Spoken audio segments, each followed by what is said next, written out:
હાલો મિત્રો, હું છું અશ્વિન ધામેલિયા। આજે મારે વાત કરવી છે આ ભારતીય જનતા પાર્ટીના લોકો અને ભારતીય જનતા પાર્ટીના નેતાઓ લોકોને મૂર્ખ બનાવવા નીકળી ગયા છે અત્યારે માર્કેટમાં। જીએસટીની વાત કરવી છે તો 2014 પછી કમળ તોડ જીએસટી વધારીને વેપારીઓ અને લોકોની કમર તોડી નાખી। 28% અને એવો જીએસટી લગાવીને લોકોની કમર તોડી નાખી। 8,000 લાખ કરોડ લોકો પાસેથી કે જીએસટી ટેક્સ ઉઘરાઈ લીધો અને ત્યાર પછી એને તકલીફ પડી કે હવે આપણું નહીં હાલે, એટલે પોતાના ભરાવેલા બડકા, પોતાના ભરાવેલા ગલકા અને પોતે જ પાછા બહાર કાઢે અને લોકોને ફૂલ દઈને કે જીએસટીમાં તમને કેટલો ફાયદો થયો। ઘરે ઘરે દુકાન નીકળી જાય ત્યારે એના માણસો કહેવા માટે એના આગેવાનો કે જીએસટીમાં તમે કેટલો તમને ફાયદો। તો અમુક લોકો, અમુક વેપારીઓ એને બાઇટ આપે કે ભાઈ જીએસટી નીકળી ગયો, તમારે ઘણું સારું થઈ ગયું, એવો બધા વિડીયો આવે છે। તો મારે આ વેપારીને કેવું છે, તમે મૂર્ખ બનોમાં અને આ લોકો કેમ કરોમાં, તમે નીચે ખાલી કોમેન્ટ, તમે જે વિડીયો બનાવીને તમારો વિડીયો જે માર્કેટમાં આવે છે એમાં નીચે ખાલી તમારી કોમેન્ટ વાંચજો તો તમને ખબર પડશે કે લોકો કેટલા તમને ન બોલવાના શબ્દ બોલે છે।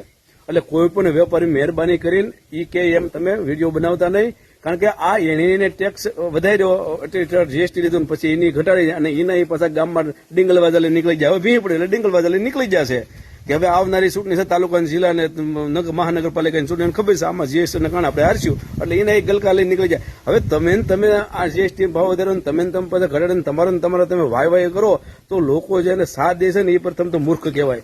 જે વેપારી એને સાથ દેશે ને એને પ્રથમ તો મૂર્ખતાના નામ એનું મૂર્ખતાનું એવોર્ડ દેવું જોઈએ એને કે આવા લોકોને સાથ ન દેવા અને મોઢે કહી દેવાય હાલી હું મળ્યા છો, માર્કેટમાં નીકળી ગયા છો, તમે જીએસટી વધારીને 8,000 લાખ કરોડ રૂપિયા જીએસટી ઉઘરાઈને પછી પાછા વેપારીઓને ફૂલ દેવાય નીકળી ગયા છો કે હાલો જીએસટી તમને કેટલો ફાયદો છે આમને તેમ।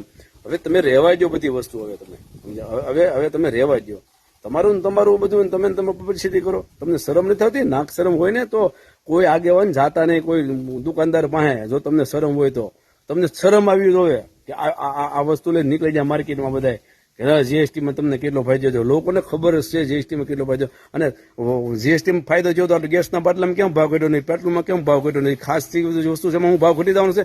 ના ભાઈ ના, કઈ ભાવ ઘટવાનો નથી, ખાલી સ્ટન્ટ છે, લોકોને મૂર્ખ બનાવવા માટેનો સ્ટન્ટ છે। એટલે વેપારી મિત્રો સેતી દેજો, તમારી પાસે આવે તો આને ચોક્કસપણે જવાબ દેજો। જવાબ દેવાનો લોકશાહીમાં જવાબ દેવો પડે। ખોટી વાત લઈ નીકળ્યા હોય એને લોકશાહીમાં જવાબ દેવાની જવાબદારી ભારતીય નાગરિક તરીકે બધાની બને છે। તો કોઈ પણ વ્યક્તિ પાછે આવે ને જીએસટીનું ખડકું લઈને, ઓલું ગુલાબ લઈને કે જીએસટીમાં તમને કેટલો ફાયદો થયો, તેને મોઢે એને સરકારી એને મોઢે કહી દો એકવાર કે હાલી હું મળ્યા છો, કાંઈ ફાયદો નથી થયો, તમે ગલકા ભરાવો ને તમે પાસે ગલકા બારા કાઢવા આવ્યા છો, શું વાત કરો છો એમ કહી દો એકવાર એટલે નીકળી જાય બારા। કોઈને હુરિયો બોલાવો તમારી પાસે આવે જીએસટીનો કોઈ ફાયદો લઈને, કોઈ ભારતીય જનતા પાર્ટીનો આગેવાન એટલે હુરિયો બોલાવો।